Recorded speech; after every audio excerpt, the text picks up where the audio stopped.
The Vatican says Pope Francis's condition has shown a further slight improvement on Wednesday after spending over a week in hospital. The Pope suffered a respiratory attack and required high-flow oxygen and blood transfusions. He was admitted to Rome's Gemelli Hospital on Valentine's Day with bronchitis, but it turned into pneumonia in both lungs, causing widespread alarm among Catholics. Pope Francis has been the head of the Catholic Church since 2013.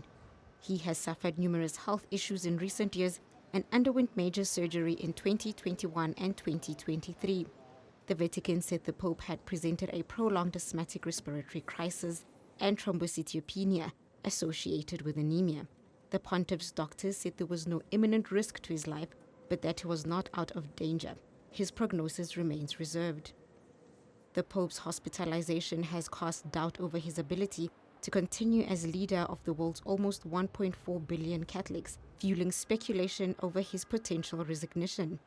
Vatican Secretary of State Pietro Parolin refused to be drawn into succession discussions, telling Italian media that while such succession talks are common, he would not enter into useless speculation.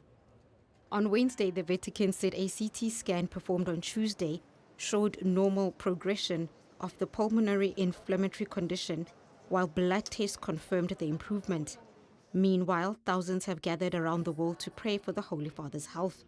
In Italy, many have been flocking to St. Peter's Square in the Vatican and Gemelli Hospital. The atmosphere in Rome has been described as empty and somber in the Pope's absence. I think it's quite somber, just because how ill he is, I suppose.